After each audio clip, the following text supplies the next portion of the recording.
the Spirit Sessions podcast. I'm your guide, Katie Silcox, bringing you your weekly self-love soundbite. Join us, where I'll help you find your true spiritual home, where every single aspect of you is holy ground, holy ground, holy ground, holy ground.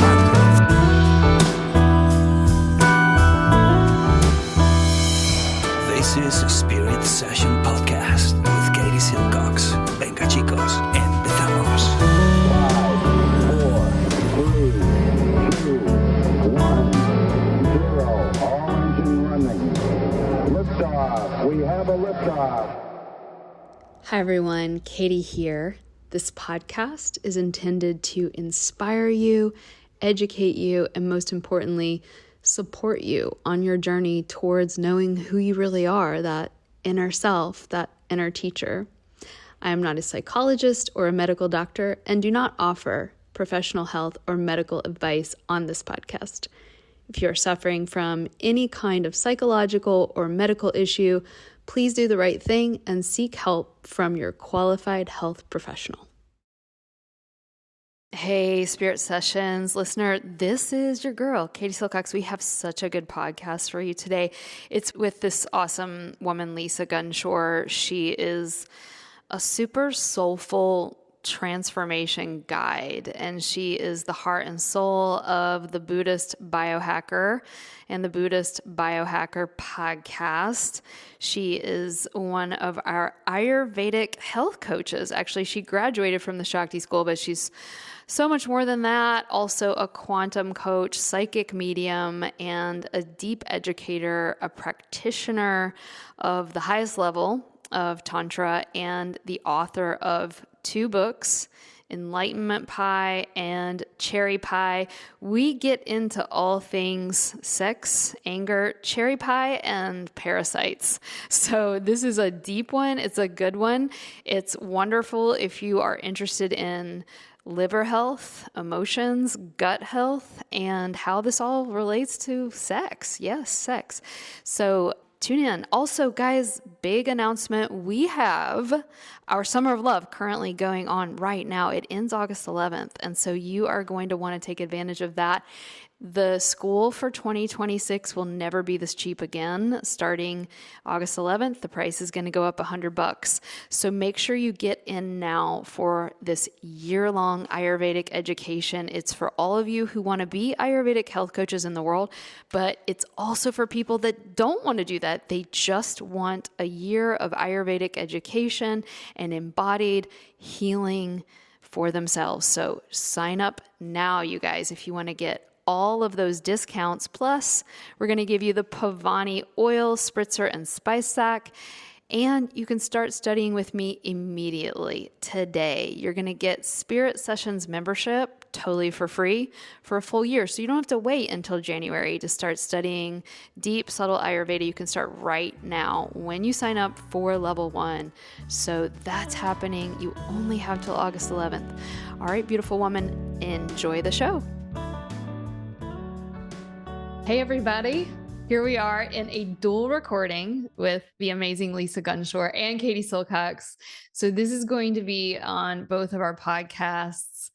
Lisa, what is the name of your podcast? Is it still Buddhist Biohackers? Yes, it is. The Buddhist Biohacker. That's such a great name. And of course, here we are with Spirit Sessions and the Buddhist Biohacker. Lisa and I have been friends. Lisa has also done the Shakti School. I just did Lisa's recent course and was a guest teacher, which I know you can probably tell the audience about the amazing experience you guys just had over on your end. But, you know, I've been on your podcast before, and one of the coolest things about Lisa and her brain and heart and being is that Lisa's a badass, and she's super into like geeky ass shit, just like me. And so she's like this Shakti goddess that's been on this really interesting path, which I know you're going to tell us about your new book, Cherry Pie.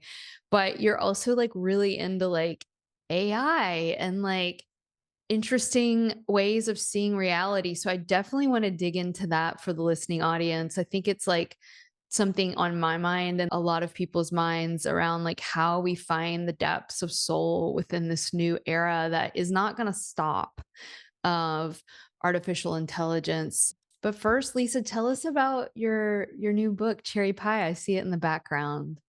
Yes, there it is right behind me. And thank you, Katie. That's such a sweet introduction. And I've just really enjoyed connecting with you. I loved Shakti School and my experience with Shakti School. And as soon as you opened that very first opening circle of level one, I knew I wanted to connect with you more. And there was more I wanted to learn from you and about you. And so I've just been so honored to have you on my podcast and your willingness to connect, even if I don't have a million followers and all those things. Like, I just love that. That's the Yeah. sisterhood that I think Shakti School represents. And yeah, my book, Cherry Pie, has been so many years in the making. I'm sure you know from your own books. And I want to say too, I think, I read Happy, Healthy, Sexy like when I was in Shakti School, but when I started reading Glowworthy, I was really blown away by the parallels of our experiences and our thoughts about things. And, definitely want to get into that with you today, too. And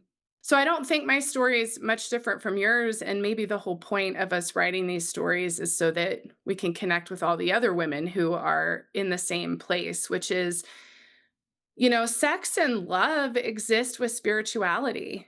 And I really was exploring my own sexuality and dating and boyfriends and heartbreaks while I was also following the Dalai Lama around and having these blissful experiences and going to new locations I'd never been to and having these profound shifts in my awareness, which ultimately were not easy, right? There's a joke with the Tibetan people that go to all of these initiations that if you go to see His Holiness, your life's about to fall apart. And I literally just started tearing up, guys. Like, wow.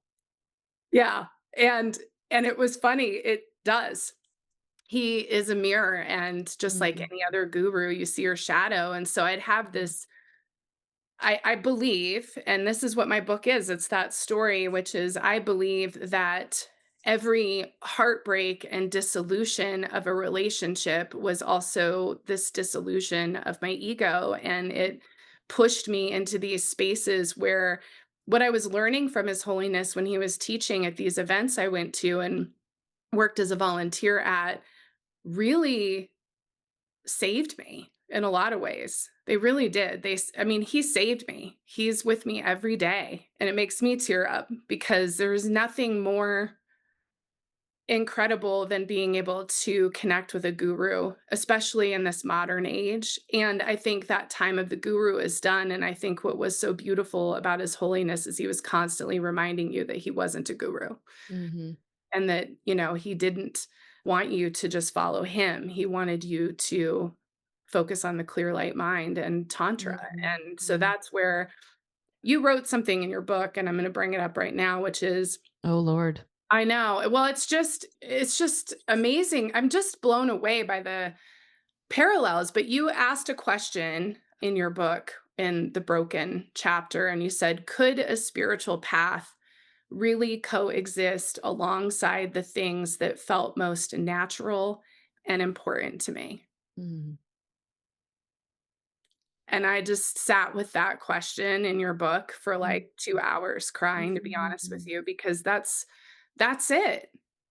Mhm. I think people think that spiritual people, teachers, women, men, all of it, are sitting like on mountaintops, like we're real people. We have sex, we have love, we have life. And I'd love to hear more about what that prompt was for you in your book and Yeah. what you think. Thank you. Yeah, thanks for opening that up. I mean, there's so much there when what you were saying just to unpack and going back to this place in you and me that feels this deep sense of love and reverence for our teachers and the intimacy that I've had with the woman that I've been studying with for 7 years. I've mentioned her many times. She's been a guest on the podcast, Crystal Mortensen. She's who I've dedicated the book to. has been the most natural, real friendship with a regular person that has the ability to hold space and compassion for the most unsavory parts of me. And in her capacity to see the unknown and unseen blind spots that I have and to hold them with grace, I've been able to have this incredible karma in this lifetime to be able to see my blind spots through someone else's eyes. And had I not had that witness that I deeply trust, I don't think my journey of healing would have gone as quickly. In fact, I know it wouldn't have, because all of us are really adept and our egos are really adept at keeping things hidden from ourselves. And it's not like we're these wily coyotes. I mean, we are, but we're also trying to protect our fragile hearts. And so the ego formation, while necessary for psychological development, is also really adept at keeping things the exact same way they've always been and always been in our families. And so having this light shine on them and having all this love and compassion and non-judgment and trust has been epic. And I will never cease to sing the praises of a good therapist or a great teacher, right? But then, Lisa, when you say that word guru, I can literally feel my skin crawl and my system shut down. I'm just going to be dead honest, because I also have been involved in situations where it's like, it wasn't that, right? And so many of what we might label as gurus get caught on their own spiritual trip and the egoic trip. And it's like, there's a lot of harm that's been done, as we all know. And you are very, very awake to that. And you even said, like, the era of the guru is over. I believe that as well. I think it's the era of the Sangha, right? The loving community. But we can't throw the baby out with the bathwater, right? Because by actually dissolving my relationship to a lot of things that I had outgrown, let's just say it like that, I was able to find this like really awesome therapist who became the teacher I was waiting for, but she didn't have holy robes or mala beads or mantras or any of that.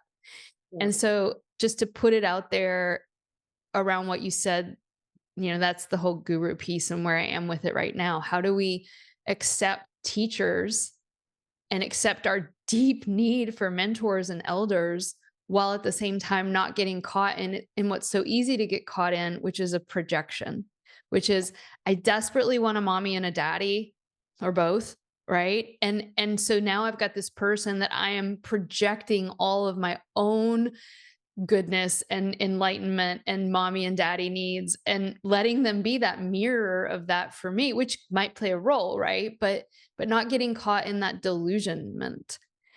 And then your second part was like, can we allow the things of this world, and I think it goes hand in hand with the guru question, to the natural things that we love and enjoy be a part of our spiritual awakening and evolution? And I'll throw it back to you.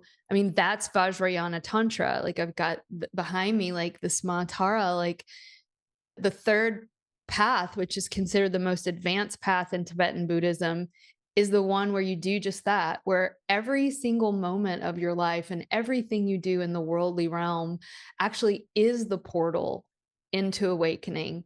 And maybe this will take us into your book a little deeper. And it's actually going back to what you said about your life falling apart with a great teacher. It's the things that you hate about yourself in your life. It's the things that you hate about your past. It's the emotions that you run from through our addictions and compulsions and afflictions that are actually the doorway into the awakening. Yes. Yes. And I think not only are they the doorway to awakening, but they are the guru. That's it. They Yes. actually are the energy of awakening Yes. if you do it right. Yeah. Well, if you're willing to do the work. And I think that is such a cliche thing to say at this point for those of us who are doing work like this. But self-inquiry, I mean, it's where it's at. And if you're not willing to ask yourself the tough questions, Mm. and I think that I'm blessed. I have a teacher, Julie Hoyle, and she's been on my podcast so many times I can't even count. And I've been so blessed to be able to share with her when you speak of your teacher. I immediately thought of her, also. The trust, the camaraderie. She followed a guru and left that path and put it all Mm, down. And she is the reason I even knew what shadow work was. mm, But once you start to crack open the box, and I'll never forget it, I'll never forget it. I have a temper. I get angry still to this day. It doesn't go away, right? It just gets easier to figure out what's going on. You're angry for 30 seconds instead of 5 days. But I remember her saying to me, like, you need to ask what anger is really doing for you because it's doing something.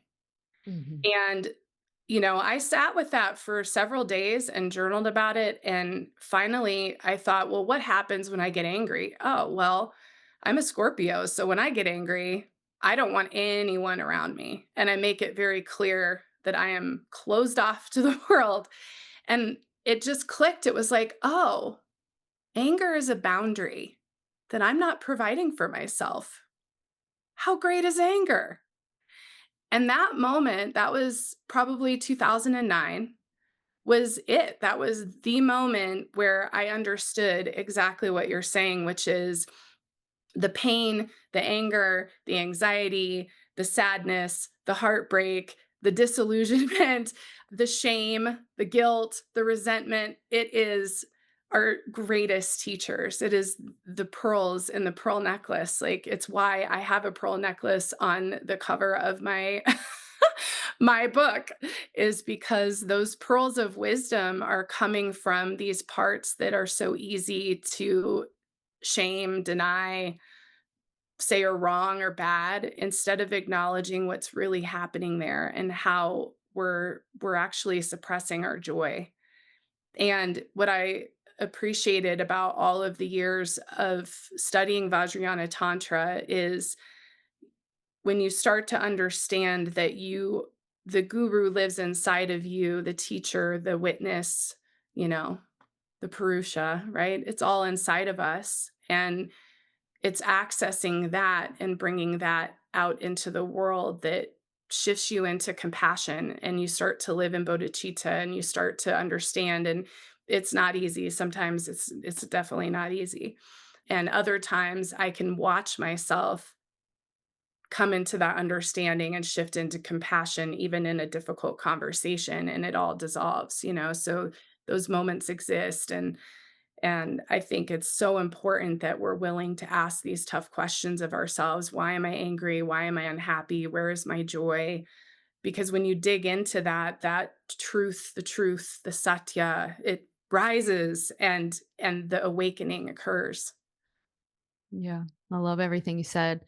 I'm thinking of our audience, and I just want to like dig a little deeper into the practicality of working with emotions. We've talked about it endlessly in the Shakti School and on the podcast, but like one of the things that I've been realizing lately with my own energies and emotions is that I thought that I was really good.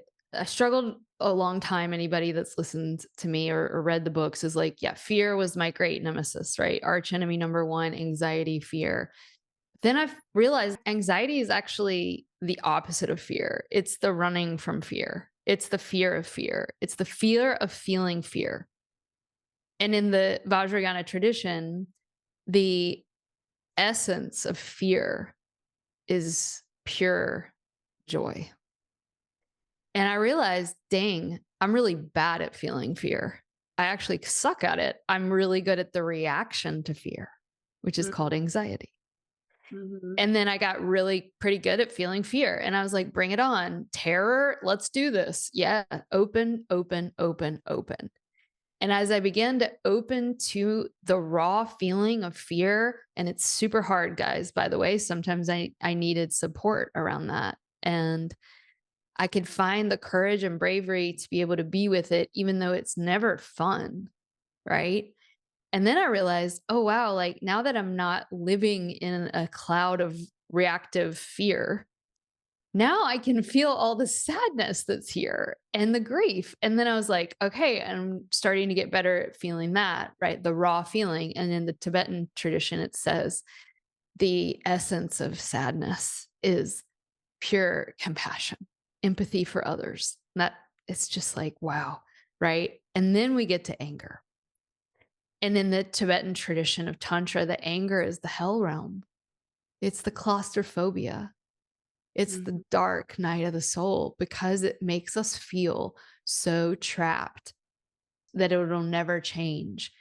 And lately, anger has been the one I've been working with the most because this is the crazy part. Like, if you hung out with me, you'd be like, girl, you got some anger. Like, you're a little irritable, you're spicy, you're feisty, it's true. Right. And so you might think, oh, anger is easy for those of us that might appear a little more pitta on the surface. But what I'll shout out to all my fire ladies, like, we're actually not good at feeling angry. We're good at being a little spicy and irritable or, barky and bossy and critical, but that's not anger. And what I've been realizing lately is that I have a really hard time feeling it. I feel wrong to feel it. I feel scared to feel it. I actually can't even find it. Mm. And then that's where, methodology comes in. And in Ayurveda, it says that you can't juice an unripened mango. And so, how do you get your anger ripe? You wait till the moment when you feel it, that irritability, that reactivity, that effing bee that said this to me, that stupid mean girl shit, reality TV shit we all love to watch because it's actually, we can't feel it. And Yeah. reality TV mean girl shit gets us in touch with it in this tiny superficial way. And so, just everyone out there listening, like, the next time you feel that anger rise up or that irritability or that self criticism, like, that's a sign that the mango's ripe. And if you can Mm. actually just taste it, you can start to get better at feeling it, which ironically leads you to being in the essence of anger, which the Tibetan tradition says is, get this is bananas, clear seeing wisdom. Mhm. How do you, Lisa, like, tap into really feeling these goddesses in your practice? Was it something like that? Well, this is so wild. I'm on an anger train right now. Nice.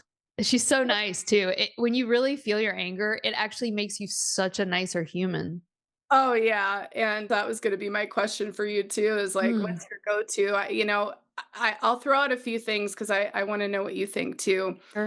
A few things. One, I'm a big biohacking nerd, so I've had my whole genome done. And guess what? My liver is the biggest polymorphism. So, what that means out there for everyone who doesn't know is that my genetics are a little handicapped. They're a little off kilter. They're not quite functioning the way that they should. And I say should, but they're doing what they're meant to do And everyone body, has it, right? by the way. Exactly, Yeah. exactly. So my liver is a challenge. Well, what's the liver? Well, it's anger. So my go-to, so I worked with Indra for a really long time. When you talk about gods and goddesses and Mm, that energy of the lightning and the electricity of like, just letting that all out of me, mm, all that electrical energy. And I think that's related to the panic attacks I was having in my 30s and things like that. It was like electricity, right? It's like my it neurological is. system was like lit up. And I could go on and on about that because I think there's also this receiving of this light code energy that we have happening on Mm, our planet as the planet is evolving and the solar energy is changing. And the more light we allow in our body, the more DNA we're activating. Here comes the shaking and the quaking, right? It's happening on the planet, it happens in our body. And so, all of that to say, I worked with Indra for a really long time to allow the shaking and the quaking and the lightning bolts and all these things to fly out of me. But recently, what I've been experiencing is a change with the anger where the grief is coming, you know? mm, And mm. so, for me, the more I've allowed myself to just really understand where my anger was coming from or is coming from, the grief is really starting to come. The tears are different. They talk about vata, Mm. pitta, kapha tears. And I've noticed, oh, my tears are coming from a different place in my eye. They feel Wow.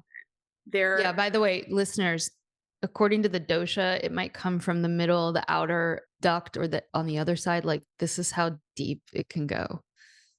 yeah. And it's changed. And I've noticed that. So for me, My go-to right now is I've started just like in the last week to work with some castor oil packs on my liver Mhm, mhm, in conjunction with some journaling and some self-inquiry around the anger and what's happening with my liver. mm, And I've also started taking some herbs to support my liver. And so, you know, mm, just to share, both of my books are about the connection of our physical and our spiritual and our emotional state. And so for me, as I'm working with these physical components, mhm, I'm also looking at the emotional components because when you do both, I've found that that's where the healing happens. But I'm really curious, like right back at you, like, mhm. what's your go-to? Yeah. No, you and I are like both sisters because I love the biohacking. I think that a lot of it is like Ayurveda for moderners. And so in Ayurveda, the liver, there is a relationship for sure, specifically to those pitta energies of anger, criticism, irritation. But on a whole, the liver is the seat of all the emotions in the sense that a lot of times, like you said, like we're naming these things, but they're all just energies. And so the energy is in the liver, and then it may express as anger. But then once you feel that, it may now reveal its true origin, which was grief. Something like a trauma can cause shock or terror, and it may be manifesting in a child as like aggressive behavior or biting. And then when you get to the root, it was shock, right? And so I think it's helpful for those of us out there doing this work of somatic healing, which is just a new way of saying everything we've been talking about for thousands of years: soul retrieval, shamanism, first principles Ayurveda is shamanic. These soul retrievals reveal that it's all just energy, right? They're just wearing different masks given whatever adaptive mechanisms or maladaptive mechanisms that we took on when we were young or when we were younger in other lives. And so for me, the same, like we're in the pitta stage of life, you and I, and many of our listeners. So it makes sense. Like we're in the heat of this transformational cauldron. And the same, I mean, I do a lot of things, right, to heal the liver with herbs. When I was born, Lisa, you don't know this and listeners don't know this, but like I was born with jaundice, which is a liver condition, and my skin was yellow and I had really bad colic as a baby. And so the gut and the liver have been my weak spot since day one. And you can kind of be out there like, oh man, this sucks, right? But it's also been the greatest opportunity to really work with the electrical impulse of the emotions. And so I think just stating that before to like those of you listening who are dealing with whatever you're dealing with, like it's also this opportunity. And I mean, to make it really practical, all of us are in the liver time of the year, which is summer, which we want to eat more cooling things. I love the idea of a castor oil pack on the liver. Cilantro blended up in the Vitamix as a tonic for the liver is really powerful.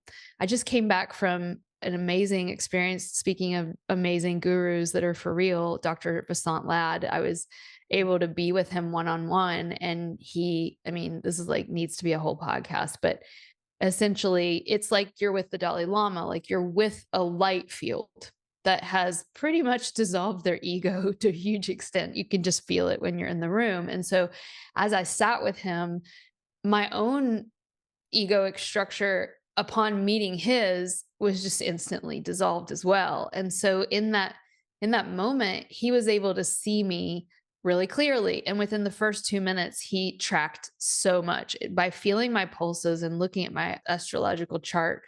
He was like, well, what's so cool, Lisa, is he was like, you have a lot of compassion coming out of your eyes. Mm, And now you need to lover, love thyself. mm, Healer, heal thyself. And then he told me, we're going to heal the liver. And he gave me some great herbs, but he told me to do, and I'll share this with everyone for practicality and with you as my friend, Lisa. He told me to take a pinch of baking soda in yogurt twice a day, and that would heal the liver alongside these herbs and, not doing what I like to do, which is eat grilled cheeses and french fries. So I could go on and on about methodology, but like just if you're listening out there, start eating clean, lots Mm. of greens, lots of cooked foods, herbs that heal the liver. Look it up. Do castor oil packs on your liver. Do a pinch of baking soda twice a day in yogurt. And like read Lisa's book, Cherry Pie, because you can hear about her journey. Read Glowworthy, because in that book, we walk through the very subtle ways of working with the subtle aspects of the liver. Yeah. Oh, yeah. Well, and the biggest challenge is our greatest strength. And I think the liver and those challenges that I now understand are challenges from the liver. I mean, it was years of understanding my challenges with detoxification to get to the liver. Mhm. But that is the liver is what's healing me. It's And what's the liver can regenerate itself. yes. Yes. And the call to purify, I part of what I talk about in my book that really started a lot of this was I had a crazy health crisis and no one could figure out what it was. And finally, I found a functional doctor who figured it out and I had parasites. I didn't have one parasite, Katie. I had three different ones. Wow. I had one in the frontal lobe of my brain, one in my liver. I did go jaundice for a few days and because of the amount of parasites in the liver, and then I had a systemic water parasite as well. So I had 3 different ones that How I did you know that? well, I did a fecal test to find Oh, that out. So it's pretty wild. I mean, ultimately what happened was I had a crazy series of bizarre symptoms from sores in the mouth to extreme fatigue to full body tremors. You know, mhm. and I was having a lot of strange neurological symptoms and I honestly thought I was going crazy. And at one point I thought I was going to die. Like it just was crazy. And I was single, I was divorced, and I was by myself. And I think that's what's driven me to do the work I'm doing now is I don't want anyone to go through that by themselves. If you're struggling with mysterious illness, that's I think and chronic illness and autoimmune and unexplainable things, like that's typically, I think, what leads us to the path of Ayurveda and to biohacking and all of these interesting things that are out there, right? Because we want answers.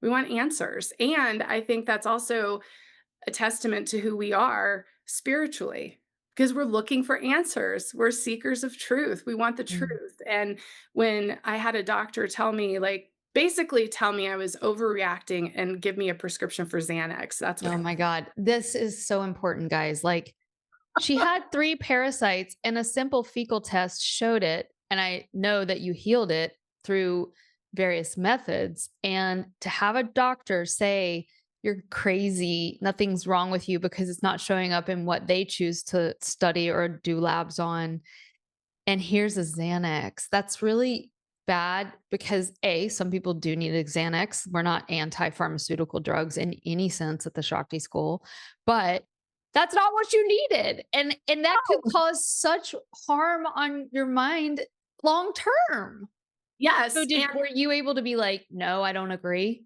Oh, yeah, I mean, Good. I walked away. I actually was very angry.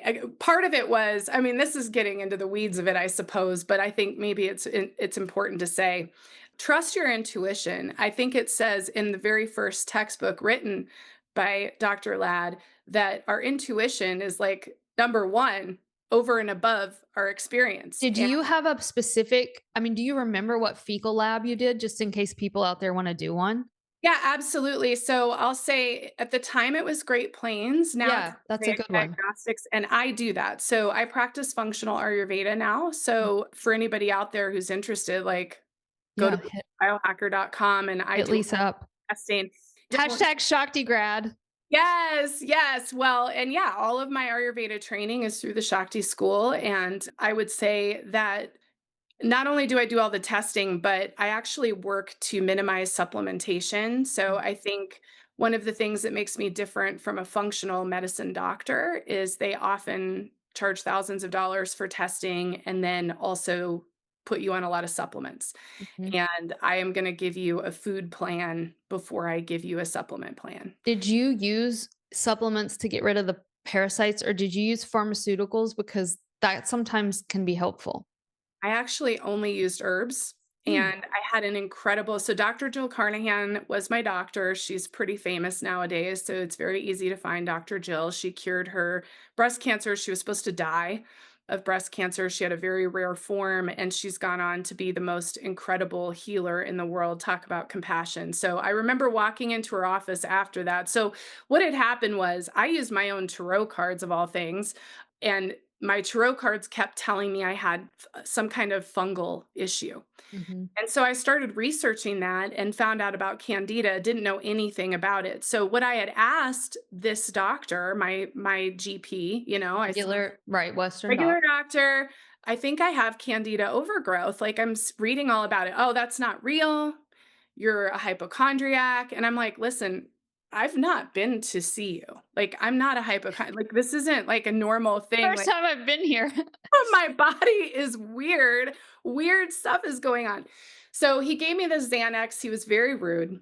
Mm, And I left with that prescription in my hand, so angry. There's that anger. I was so angry and I felt so unseen, mm, just so unseen. I was like, he has no idea what I'm going through, like just so mm. uncompassionate. And, we just did this OHO event. In my talk, I shared this scene from Golden Girls of all things. Uh, Love. Blanche telling this doctor off because he didn't see her and that she had Mm, this chronic fatigue. And I mm, thought, how crazy is that all those years ago in this program? And she's talking about this very thing. And so I walked into Dr. Jill's office. Synchronicity even got me to her. I mean, that was, a long, long time ago now. And I walked into her office, and the compassion that came from her heart was like, I mhm. can't explain. She just looks at you and she goes, oh, let's fix this. Oh Let's my god, and that's the part when that's when the healing started, by the way. Yes, yes. And so she ran, food allergy testing, food sensitivity, the fecal test. And the fecal test is even more superior now. I'm blown away by the results I get. I had a client recently that was basically not processing any food. And that test actually told us that there were some amino acids and some enzymes that were off kilter. And within 3 days of taking those, she's like having normal stool. I mean, it's kind of amazing. The fecal test gives you a lot of information. Right. So, anyways, so Dr. Jill knew that I was sensitive and that I wanted to do everything naturally, and she was very respectful of that. So, I took black walnut, I think Mhm, was one of the big ones. And the most important thing was the diet. To be honest, who mhm. knows if I even needed the herbs? I went no sugar for 6 months, no carbs, no sugar, You nothing. went, like, keto or paleo? Yeah, I went just meat and vegetables for 6 months. I lost, like, I don't even know, 60 pounds in that time. 60? Yeah. This is so important because there's such a problem with thinking that everything is gonna look a certain way and you wanna be perfect in, like, the quote Ayurveda way or the vegetarian way, and then you healed this and you lost 60 pounds by doing meat and vegetables, right? And it's like, we have to have an open mind, right? We have to see what the first principles of Ayurveda says, which is you need to do what works. Mm. And I'm just so happy for you that and by the way, guys, there is a really great company, and I don't get any money from this, but we have a podcast coming up with the CEO, Ryan Riley, and he was the former CEO of Cellcore Biotics, which you may be familiar with. Microbe Formulas was their name before. Cellcore Biotics are friends of mine. They are so high quality, and we'll put the link in the show notes. I take that regularly, and it's antiparasiticals with everything that Lisa's talking about, the black walnut, and they use Mimosa pudica, which is this Ayurvedic herb that scrapes the gut of these parasites. So we can, like, if anybody's like, oh my God, I need to have some herbal support, I'll make sure hi Eva, puts that in the show notes. Yeah, yeah, that's a great company. They're That's a a great company. very high quality. And yeah, so that was what happened. I mean, I found out that, and that was one of several things that happened to me. The mold was another one. And Mhm. I just want to be clear, I want to go back to this whole idea of anger, Katie, and what makes us angry. And Let's do the it. Let's shift gears. Let's get yeah, away from our poops. yeah, because the over functioning, I believe that you, Katie, are redefining femininity Mm. with the work that you're doing. Oh, it makes me want to cry. I do. It was why I signed up for Shakti School. It's why I think I found you. And I feel like there's so much distortion with femininity, and it comes with so much overfunctioning and overcommitting and overdoing and overshaming and over masculinizing ourselves and, just pushing ourselves to the 10th degree. And so I just want to share that that is the parasites, it's parasitic Mm, energy that we're allowing to feed off of us. It's for mm. me personally, in my own direct experience, the parasites were a representation of the men that I was choosing to essentially use me for sex Mm, without really connecting with me emotionally because I wasn't connected with myself emotionally. mm. And, I used to sing to my parasites, and there's a beautiful Tao chant that I would sing to my liver every single day. And in fact, I just was trying to find it the other day because I'm like, I don't. What is it? Well, I remember the beginning. It's like Tao Shen Yi, but then I can't remember the rest of it. But I will find Okay, it we'll and find it. get back to you because. But anyway, you can sing any lullaby of love. Oh, totally, and I would sing to my liver. I went jaundice, and I believe that that chant literally saved my liver. I mean, it shifted in a couple days, but I sang that chant, and I would sing to my parasites, and I would just walk around my house like, "Thank you, parasites, for showing me my life," It's, like, so silly, but it changed my view of them because I could have been like, "Oh my god, these Fuck parasites." you, parasites, get out of me. That's how I'm feeling. I'm like, get the F out. Sorry, I dropped the F bomb. Oh, totally. And instead it was like, "No, I'm gonna sing." I had a yeast packet on my puja for like, I don't even know, 3 years. Dude, I was I like, "I'm need you guys to honored." understand how much I love this woman. So when I met Lisa not when I met her, when we met last, we were doing her conference, which by the way, you should all attend. We'll put the link in. Lisa had a freaking parasite worm on her shoulder. Her stuffed animal parasite is she, oh my God, here it is. Because this, guys, we need to unpack this for a second, Lisa. Everybody out there, she has a freaking parasite puppet. And why this is important, this is the tantric practice of quote feeding your demons. We don't get rid of our enemies and our demons and our parasites through murdering them, through murderous energy, right? Sometimes you got to get things out of you, right? But like by actually thanking them and acknowledging their existence and opening to them. Now you give room for them to transform and leave. And were you able to get a clear gut reading on your fecal matter, to be quite Yeah, honest? it took me 2 years because of the cycles of their eggs and all that. I mean, really, yeah, Yeah. you guys. Yeah. It's true. Um, you wanna know what's crazy though, is right after Shakti School, so I attended Shakti School in 2020, so I was in the COVID group, so we were in an interesting journey that was unique and different, and a lot of stuff came up in that community, but we got through it, and after that happened and I was all over YouTube, I was doing all this stuff on YouTube, so a couple years went by, and I went through a profound training, the quantum coaching training, which really is all about the empowerment dynamic and the drama triangle. And it, I love the drama triangle. By the way, remind our listeners what this is. yes, so the book is called The Power of TED, all capital TED, which stands for the empowerment dynamic. And so the drama triangle is your victim, your persecutor, and then you shift those energies. So, you want to shift from being a victim, right? All these things happening to you to a creator, right? So And the other one is the martyr. yes, the martyr. And so this whole idea of shifting from a place of I don't create my life to creating my life. And this is a whole separate podcast too, because I'm a psychic medium. And so I've spent a lifetime, I've been doing this will be 20 years next year that I've been working with clients and, you know, people wanting to know the future.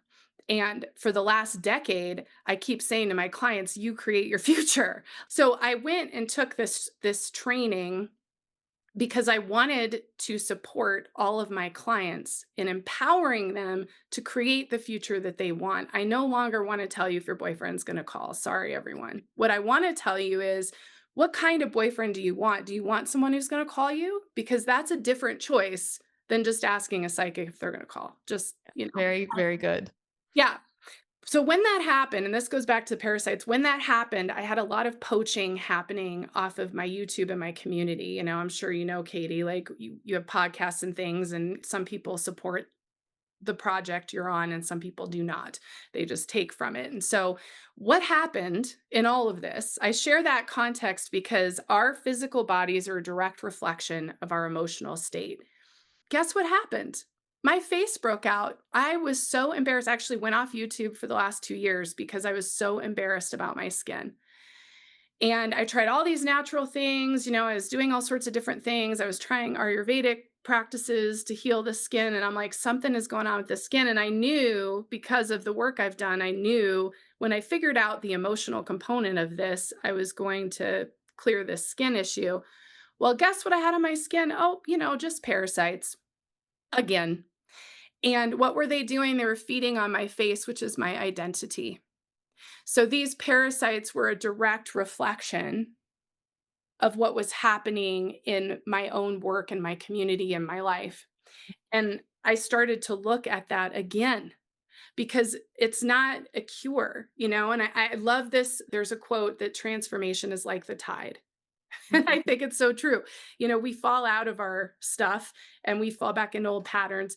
And it's really important, and I think this is something that you drive home at Shakti School through the Ayurvedic principles, which is we are not perfect. When there's imbalance, you find balance and acknowledge the imbalance. And I think even learning what dosha really means is imbalance. I think that was one of the first talks we had in Shakti School about everybody's like, I'm Pitta, I'm Kapha, I'm this and that. Well, are you? Do you want to own that? Like, is that what you want to own? And I remember that was such an aha moment for me of, oh, like we're naming the imbalances, we're naming the constitution that's happening at this time, the prakriti, but that isn't necessarily, first off, it's not necessarily what we were born with, right? And it also isn't necessarily supporting us to achieve our dharma. So it really clicked with me in Shakti School of this idea. And so going back to the parasites, they keep coming up for me when I'm out of balance. And my dog got parasites. Your dog. Yeah. I mean, it's like all these crazy things that just occur in my life. And so the parasites come up when they're like, hey, your energy is being poached. You're not having functional boundaries. Mm. You got to take a look at yourself. And so sure enough, yep, skin all clear. Yeah, you look great. I want to just highlight this. Like, I think that there is this idea that you're going to sign up for something, be it our school or anything people sign up for, and the myriad of opportunities we have, and that you're going to fix yourself. And what tends to happen is that it's exactly what you said. It's like a mandala, right? When you first start spiritual journey and you first start holistic healing, you're on the outer ring. And then you come back in and then you do it again and you do it again and you do it again. And it might feel like, here it goes again. Oh my God, it means I'm not healing. And it's actually that you're closer to the core of your true self, because the mandala, you're going to the inner ring, right? But you're still passing over the same stuff. I just want to say thank you for sharing that piece, though, about the parasites and the relationship to men, which is who you like to sleep with. I do too. But it's anybody that we let into our energy body. And when I was meeting with Dr. Ladd, he actually talks about this in his textbook that we use in level 1. And it's one of my favorite parts of level 1 is that in like mystical medicine, which is Ayurveda is one of many, when you allow someone to even press their hand into yours, you activate the memory, the cellular memory of your entire lineage's relationship to sexuality.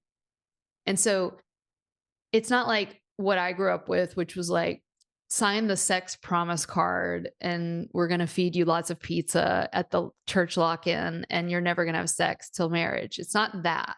That's creepy, right? And full of guilt and shame and punishment, which is a child's way of understanding God, right? God is is a mean guy who's going to mete out the approval and the punishment. That's like a 2 to 4-year-old's brain, and like how a lot of religion is still done. But the sex promise card, it's like we can't throw the baby out with the bathwater, in the sense that all of these first principles mystical traditions talk about how we need to be guardians of our sexual energy, and especially women, but men too, right? That because when we interface with another in that saliva based way, right? Even kissing, right? We might roll our eyes like kissing's no big deal, holding hands is no big deal. But when you enter into that, it awakens all of that sexual memory. And so when we talk about parasite, I mean, sometimes people are straight up energy vampires and parasites, but a lot of times it's just that we might be interfacing with the unconscious sexuality of the other, right? They may not even be a bad guy or a bad gal or a narcissist. Like everyone thinks that everyone else is a narcissist now. It's like really a Yeah, I problem. Like know. YouTube thinks that I really want to hear about this. I'm like, stop with the algorithm of narcissists. Like, just everybody, please stop calling everyone that you have an issue with like a narcissist. All of us have threads of narcissism that we have to stay vigilant to. But I do resonate with the idea of sexuality and parasitic activity. And I think when you're someone that is very open, that's our light, that's our beauty, but it's also our downside and our shadow, because in that openness, things can get in. Yeah. Oh, It's yeah. it's that simple. It is. And, parasites are that vampiric, Mm, parasitic energy. Candida mm, is a lack of loving the self, it's a lack of self worth. mm. And mold is the repressed emotions you want to deny that are kind of growing in the corner. And so, Right, the swamp. yes. And I agree with you. In fact, I just posted something recently on my Instagram because I'm on a new mission to hold each of us as codependents accountable. So I just did a post about the narcissist piece. Like, let's stop pointing fingers at the narcissist and let's like talk about the codependent and let's talk about what we're allowing in our life because it's really us and our dysfunctional boundaries that's allowing any of that to go on. And I agree with you. I'm so tired of everything's about a narcissist. And I think, okay, we're really clear about what narcissists are, but Good job, society. who's talking about all of us that are codependent, over functioning, especially women who are moms and teachers and lovers and caretakers, Mhm, and we think we have to do it all. Maybe we want to do it all, but how do we do it in a way that is supportive? And I'm mm, curious.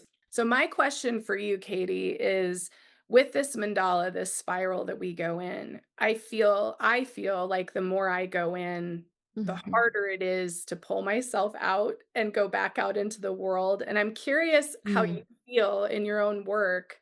mm, I know you're pursuing more education, and I'm just curious, the deeper you go, like how do you feel mhm, about the world and about mm, interacting with the world and about holding that feminine torch for mm, all of us? Like, what is that like for you mm. as you're doing your own work? Yeah, I love this question. Just before I go into it, just to tie up the last thing on codependency and narcissism and the drama triangle, they're in that triangle. And I think my advice to myself and other people is to do what Lisa said. And probably most of the people listening to this are more of that like soft energy of what you might label the codependent or the empath or the, but I've been really liberated from that label too. I think that that label at some, like all labels like the doshas are useful until they're not, and they become ways of our ego wanting to solidify around an identity. And I've actually liberated myself from the identity of empath. And that is, I think, the next stage in the journey of healing is that you're able to liberate from the labels because you've identified and been open to seeing the way you're all of it. You are the narcissist. You are the codependent. There are moments when you're the empath. There are moments when you're the villain. You are the victor. You are the villain. You are the martyr. You are the perpetrator. You are all of them, given whatever moment in time. If you don't think that you're all of them, ask your husband or your children or your best friend. Like they will be like, yeah, girl, you're an empath, unless blah, blah, blah, blah, blah. So owning all of the threads of our goddesses, I think is a way of actually being free from them, running your show. And this is like deeply archetypal. But to go back to the mandala question in the world, and I think this is a good place to tie a bow on everything we've been talking about, is there are moments in our life of spanda. Spanda means that pulsing spiral of our evolution. There are moments when the mandala expands and there's Brahmana, right? Brahma, the opening, the bigness, the growth. And in your question, the going out into the world, right? And that's the extroversion. And then there are moments of the introversion where the spanda contracts and we have that longing to be yin and internal. And that might happen during the course of a day. And that's how I practice feminine form business and feminine form Ayurveda. It's like, this is the boundary around my time. There are moments when I am busy as a little bee, and then there are moments when it has to shut down in order for me to create the slack to be able to create again. And that's just like my business life. My social life, it's the exact same way. And in Shakti School, we talk about how it's often related to your cycle of the moon and your menstruation. There's a greater cycle around this as well for women in terms of menopause. But now let's go to the spiritual body. You might be in a moment where there's this desire to hide and to not be as quote worldly, and that will enable you to pulse back out later. Generally, though, I have found the more that I am able to heal and regulate my nervous system and not be living through the lens of past material, the more bandwidth I have for the ridiculousness and the goofiness and the annoyance and the beauty and the bliss and the complicated outer world. The more I open and the more free I become, the more I can open and be in the world. And so when I start to feel, ugh, I hate everyone, humans are dum-dums, I don't want to go to your party, and I never want to date again, I just know that's a sign that like I do need to rest and I do need to, heal a little, take a day off or 2 days off. It's almost like a sign that I just need to actually pause. And it has way more to do with me than the world, right? And in the tradition, they talk about this like samsara is actually nirvana. It's just that we can't see it. So for the listener, samsara is all the bullshit that we're constantly recycling around, doing things over and over again out in these streets, like having these repetition compulsions and getting back on the wheel of our karma tendencies. And that is hell, right? Hell can be defined as doing the same thing over and over again and expecting a different outcome. But we're all doing it to greater and lesser extents. But this thing we call samsara, if we're able to have that purification on the inside of the internal perception and vision, the thing that once was our samsara, our hell, our burden, our life, right? And when I say hell, it can also just be like the movie Groundhog Day, where nothing, quote, bad is even happening. It's just that you're doing it over and over and over again. So how do we get out of this? And the ironic answer is that we actually learn how to open into it, within it. Yes. And that is the teaching of the Kala Chakra, the great wheel of time. The teaching is when you take the Bodhisattva vow to come back for 3 eons until all beings, sentient beings, are enlightened, and you want to do it. You want to be here. You don't want to leave samsara. You want to be in it. You see these difficult challenges in the Kali Yuga as this powerful teacher and we love it and we want to be here, we want to feel it, and we want to have this experience that is the way out of the reincarnation cycle. That is the way out. So if you're Exactly. looking for a way out, you got to get to the point where you're no longer looking for the way out. I hear so many people, "Oh, I'm never going to come back. Never want to come back." Well, that kind of thinking is Well, assure exactly why you're going to come back. exactly. Yes, exactly.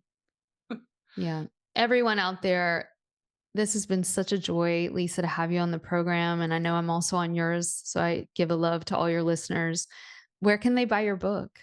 Oh, thank you so much. So, my book is everywhere. It's Amazon, Barnes and Noble, all of those things. So you can find it anywhere. It's Cherry Pie. And the second book, or the first book, or however you want to view it, is Enlightenment Pie. So, Cherry Pie is really the story, and Enlightenment Pie is the process to heal naturally, and shares some tidbits of Ayurveda and all of those things. And you can also find everything at BuddhistBiohacker.com.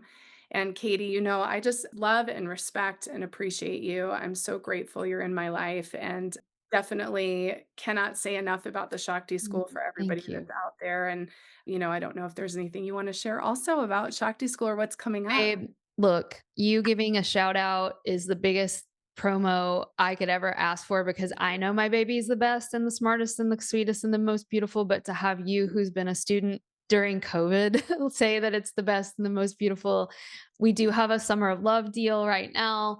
Before August 11th, you get $100 off and a bunch of free gifts and a whole year of spirit sessions with me, where you can start now for free. So take advantage, anyone out there. Now is the time before August 11th to get that extra early bird pricing. That would be it. Thank you, Lisa. I'll definitely be texting you later with like 6 different questions.